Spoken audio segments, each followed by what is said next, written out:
What's good, y'all? So this might sound cliche, and I'm pretty sure I probably started like 3 or 4 different videos the exact same way. But it might sound extremely cliche, but it's so important on this spiritual journey, this self-improvement journey, this self-reinvention journey, to remain open-minded to different beliefs, right? Open-minded does not mean that you automatically take stuff in. You know what I'm saying? It's like your ears, your eyes, your mouth are like the bouncer at the club. You know, say, all right, you can come on in. But to get into the VIP section, that's where you have to like really truly resonate with me. You understand? Everyone can get in. I'll listen to you. Okay, I'll let you in. I'll hear what you got to say. But then it's up to me to decide if you make it to the next step. Do I incorporate this into my belief system, yay or nay? You understand? It's like I said, I am into the mental magic. I'm into the spiritual consciousness, awakening, all that type of stuff, whatever words you want to put for that. But the religious person could teach me something. You understand? But what I find is a lot of people, number one, have confirmation bias, and number two, people have attachment to their beliefs. If you are attached to your beliefs, where if someone comes up to me and says manifestation isn't real, and I start bugging, no, what are you talking about? You can create everything with your life. And you're doing all that type of stuff. That's attachment. That's anger. That's a low vibrational feeling that came with your belief system. Attachment, like, what do you do when you're like hanging off a cliff? You are grabbing on to that thing for dear life. You're grabbing on to that cliff edge with dear life. Because if you let go, you don't know what's going to happen. So you're attached to it. And you have to make sure everything fits into that frame of reference, right? So that's why I see a lot of attachment. Confirmation bias comes from you talking to a group of people, or you only following people on Twitter, Instagram, Snapchat, whatever, that spread the message that you like. So because you've only been bringing in this type of information, that's been shaping your world. That's kind of what the government does with government. Mental has the same prefix. So govern your mental, control your mental, control your mind. You see what I'm saying? But some of y'all are doing that y'all selves with some of the things that y'all are taking in. You understand? Like the whole debate between like men and women and this and that. I'm like, yo, like, and I'm talking about feminazis and like, I don't know what the male Nazi, whatever it is. You're like, y'all sit here and watch these extremist people and y'all have no sense of reality. There's people walking around here. Hello, ma'am. How are you doing today? Oh, I'm good because I'm a woman. So I'm cool with being called ma'am. But we got people out here bugging out over this type of stuff. You are too attached to that. You understand? Over a simple, now I can understand if I came at you with some disrespect, then I can give you that. But if I just say, hello, ma'am, how are you? I'm not a ma'am. How the heck was I supposed to know? You see what I'm saying? Anyway, you know, so I woke up this morning to a clip from Rashad Jamal. I've been watching a lot of his content lately because I find it to be very informative. You know, Rashad Jamal, Divine Insight, you know, go find him on YouTube. Like he'll learn you something, you know. And he was talking about how the Bible has some weird little verses in it. Even people that believe in the Bible and live by the Bible can probably admit that there's some stuff in there you be like, I don't know about that one. And I'm gonna circle back around to it. You know, I gave y'all my my belief system on, like, you know, organized religion and that type of stuff. You know, I can't do organized religion because there's too many rules. You know, if you do this, you're gonna go to hell. If you do this, you're blaspheming. If you do this, you're a whore. If you do this, I'm like, damn, where's the happiness at? You know what I'm saying? Where's the happiness at? You know, where's the love? And I understand those types of things are in there, especially for the Bible.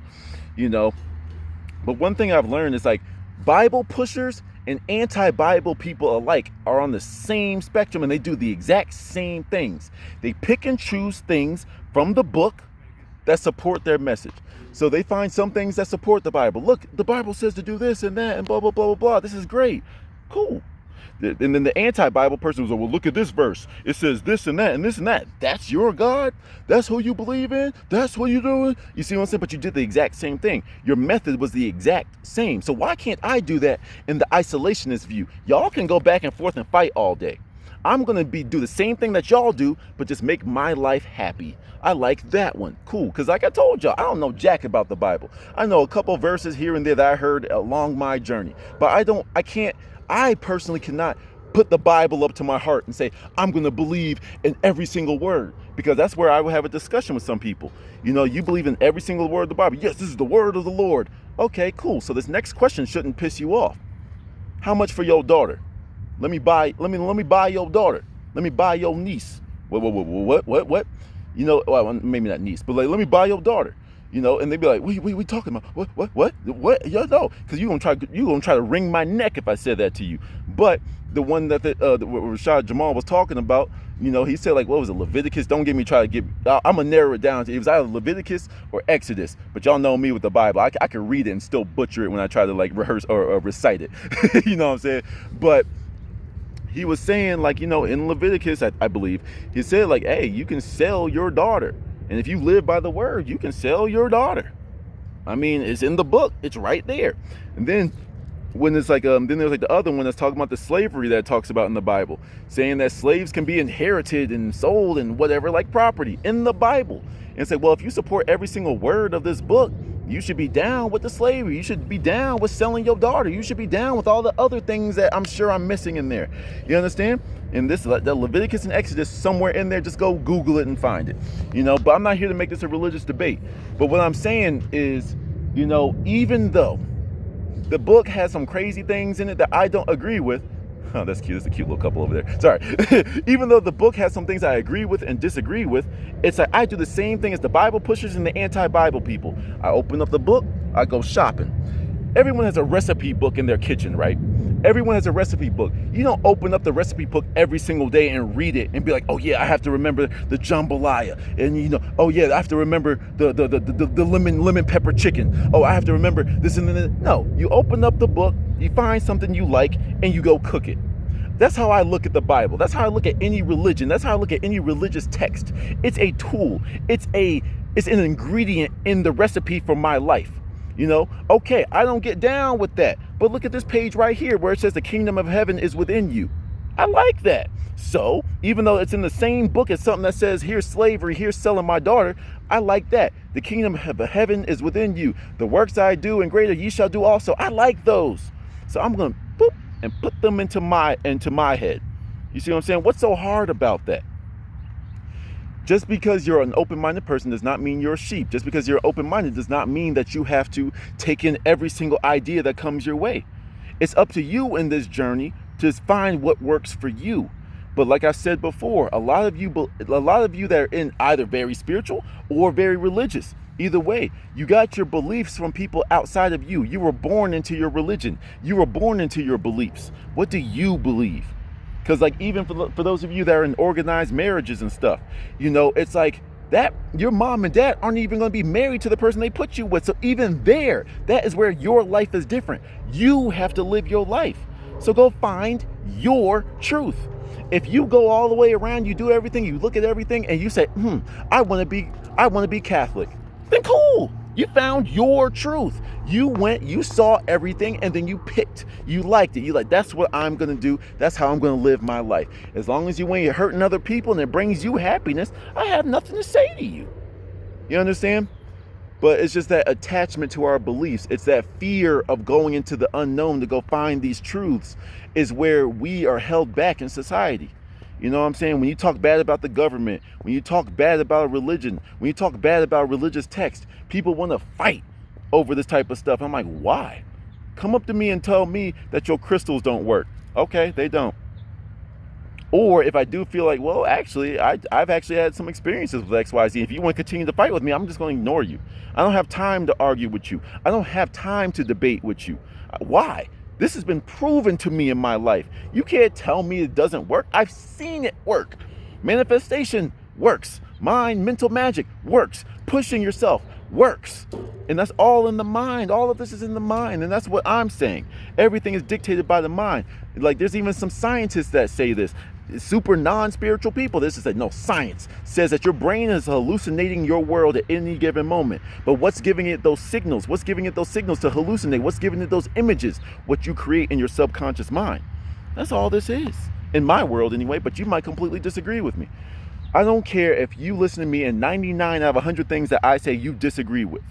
Find that one thing that said, well, he is right about that. And take that, go, and never listen to me again. Go ahead. I don't care. You understand?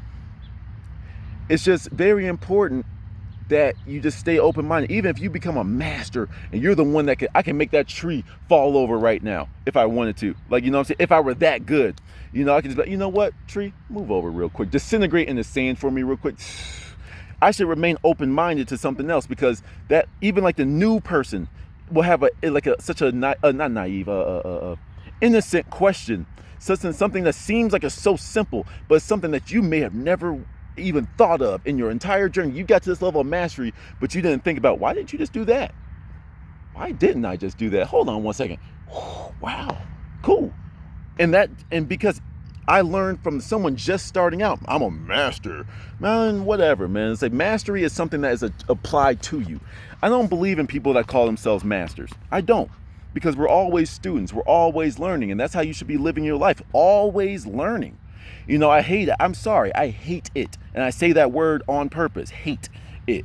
When I hear old people that say, well, I'm old, I'm set in my ways, or you can't teach an old dog new tricks. Excuse me? You know what I'm saying? It's like, you know, I had an old dog, the homie Cool Whip. He was like, you know, he was old as hell. I didn't even know, because he was all white. So like, it kind of like skipped my brain. But like even him, I would just like do a couple taps on my wall, and he would like get up and come back in, because he knew that's something I did. That's something I taught him later in his life. You know what I'm saying? So that the literal saying doesn't even apply.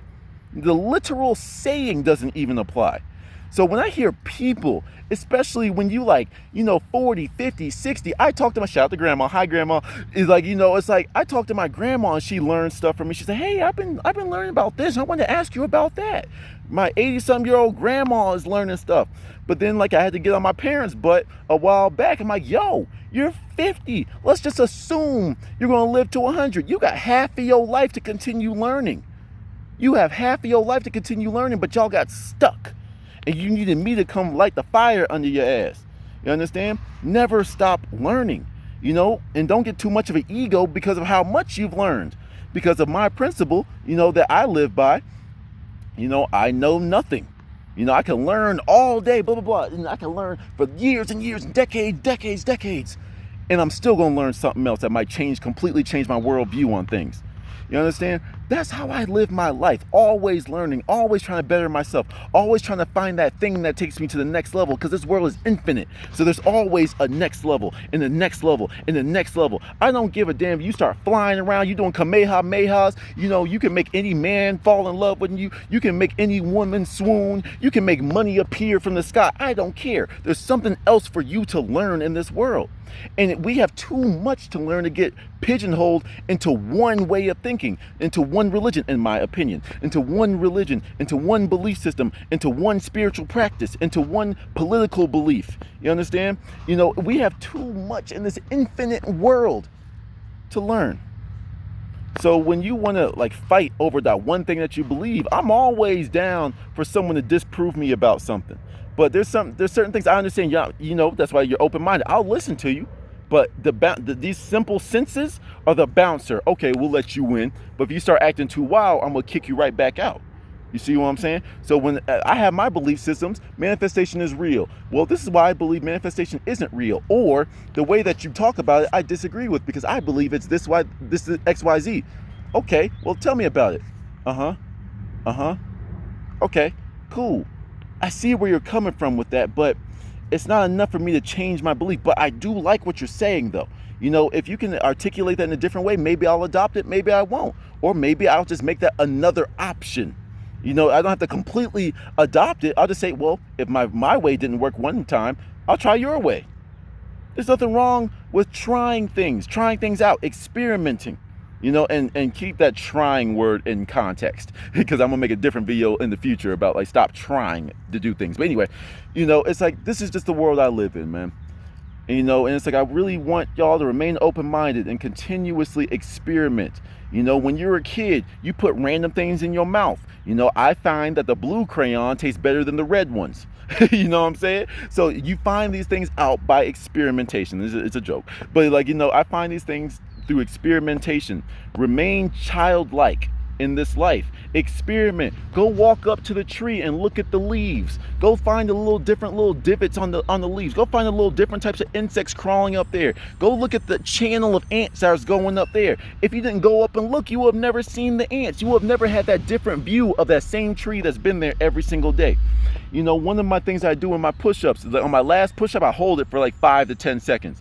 And then while I'm down there, though, you see the tiny little spiders. You see the little ants. You know, you see the different little pieces of rock. You see the little bit of trash even, the little piece of plastic. But you will have never seen it if you didn't adopt a different viewpoint. You understand? Just because I see the spider in there does not mean that I'm going to say, oh my God, everywhere I go, if I lay down on the floor, I'm going to see spiders everywhere. Nah. No, I didn't automatically fully adopt it, but I added that little piece of information to my arsenal. Wow, there are little insects down here. It just looks like grass to me. It looks like nothing's moving until you take a closer view of things, until you attack things at a different angle and see things from a different angle. That's when you will always continue learning. I always learn things about manifestation. I learn things about my history. I learn things about this. But if I never challenged the Bible, if I never challenged the organized religion, I would have never learned about manifestation. I would have never learned this. I personally cannot follow the Bible because that's what was given to my people. Hello, let's not forget, I'm not here to segregate my audience, but I'm black, African American, melanated, carbonated, whatever. You know what I'm saying? I'm this. So people that look like me were given religion. There was no John, there was no Paul, there was no Matthew in Africa or the originals of North America. There was no John, Paul, and Matthew. We had different names. You know what I'm saying? We had different ways of doing stuff. So it makes it, when you look at it from that perspective, I'm like, wait, that's not mine. That's not my word. That's not my religion. That's not my belief system. Let me go find mine. And I don't care what your final conclusion is, it's yours. Y'all know my rules. As long as you're happy and as long as you're not pushing that on other people that don't want to hear it, as long as you're not force feeding your opinion on other people, as long as you're not harming nobody with your belief system, believe whatever you want. Because the goal of this life is to be as happy as possible, be as childlike as possible, you know, learn, ascend, grow, wake up in whatever way. You can wake up through religion. Do what you got to do. But this is just all I'm saying. Find your truth, live it, and be happy with it. To the next one.